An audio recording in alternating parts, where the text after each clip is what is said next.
Hello नमस्कार दोस्तों, great to India YouTube channel में आपका स्वागत है। यह है फ्यूचर लर्निंग प्लेटफॉर्म।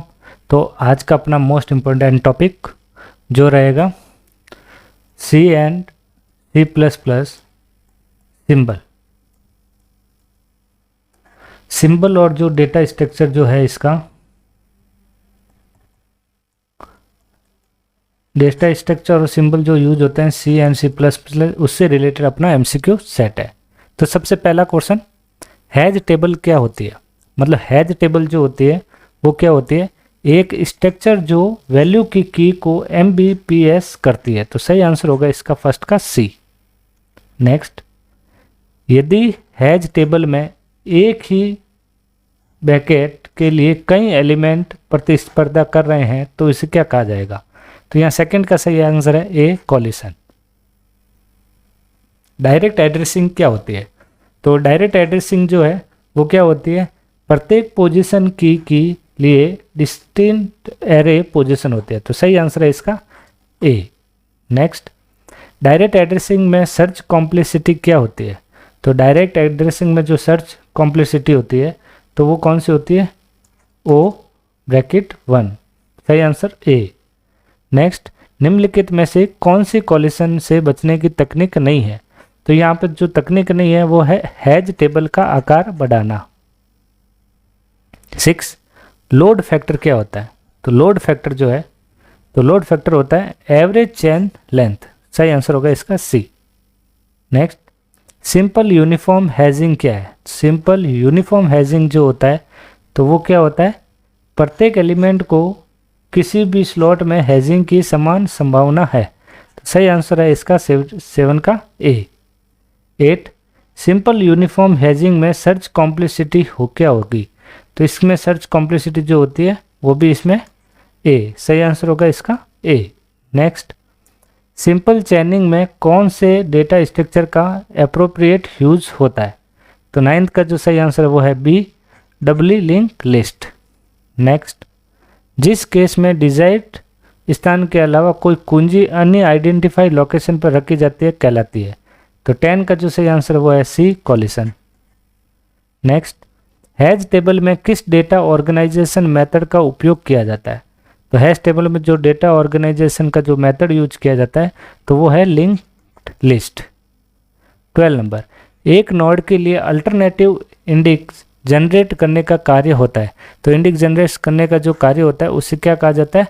तो उसे कहा जाता है कॉलिजन हेडिंग। सही आंसर होगा हैंडलिंग। सही आंसर डी। 13 नंबर, निम्नलिखित में से कौन सी कॉलिजन रिजोल्यूशन टेक्निक नहीं है? तो कॉलिजन की जो रिजोल्यूशन टेक्निक जो नहीं है तो वो कौन सी है? हैजिंग। तो सही आंसर होगा इसका डी। नेक्स्ट, एक हैश टेबल जिसकी साइज 10 है उसमें एलिमेंट 7 को कहाँ रखा गया है? तो उसे कहाँ रखा गया? तो सही आंसर होगा इसका B, 7। Next, separate chaining hashing के लिए लोड फैक्टर क्या होगा? तो यह सेपरेट चैनिंग हैजिंग के लिए जो लोड फैक्टर जो होगा वो होगा 1। सही आंसर 15 का बी। नेक्स्ट, निम्नलिखित में से कौन सा ऑपरेशन हैज टेबल में किया जाता है? तो हैज टेबल में कौन सा ऑपरेशन किया जाता है? तो वो किया जाता है इंसर्ट एंड सर्च। मतलब ये इंसर्ट भी होता है, सर्च भी होता है, मतलब दोनों प्रोसेस की जाती है। नेक्स्ट, निम्नलिखित में से कौन सा एक सेपरेट चैनिंग हैज नोड के समान है? तो यहाँ 17 का जो सही आंसर है वो है B, linked list. Next, load factor के लिए सही नोटेशन क्या है? तो लोड फैक्टर के लिए जो नोटेशन जो लगता है वो कौन सा लगता है? तो वो लगता है यहाँ पे डी। सही आंसर होगा इसका डी। नेक्स्ट, लिंक लिस्ट के द्वारा सेपरेट चैनिंग बनाने का डिसएडवांटेज क्या है? तो इसका डिसएडवांटेज जो है वो है इसके लिए कई पॉइंटर की आवश्यकता होती है। तो सही आंसर होगा इसका बी, 20। किसी भी इनपुट रिकॉर्ड के इंडेक्स को निर्धारित करने के लिए हैज टेबल में निम्न में से किसका उपयोग किया जाता है? तो इनपुट रिकॉर्ड जो इंडेक्स को निर्धारित करने के लिए, तो यहाँ 20 का जो सही आंसर होगा वो होगा D, has function. Next 21, data structure के रूप में हैज टेबल का क्या एडवांटेज है? तो डीएस में जो हैज टेबल का जो यूज होता है, एडवांटेज होता है, प्रॉफिट जो होता है वो कौन सा है? वो है B, faster access of data. Hash function का यूज क्या है? हैज फंक्शन का जो यूज होता है वो होता है to calculate and return the index of corresponding data. तो सही आंसर होगा इसका डी। 23 डबल लिंक लिस्ट का उपयोग करके हैश टेबल में इंसर्ट फंक्शन की टाइम कॉम्प्लेक्सिटी क्या होगी। तो डबल लिंक लिस्ट का उपयोग करके हैश इंसर्ट करने फंक्शन की जो टाइम कॉम्प्लेक्सिटी है तो वो क्या होगी, तो वो होगी यहाँ पे फर्स्ट, सही answer A. Next, double link list का उपयोग करके हैश टेबल में सर्च फंक्शन की टाइम कॉम्प्लेक्सिटी, तो यहाँ सर्च फंक्शन की जो टाइम कॉम्प्लेक्सिटी होगी तो वो क्या होगी, वो भी होगी यहाँ पे फर्स्ट, आंसर ए। 25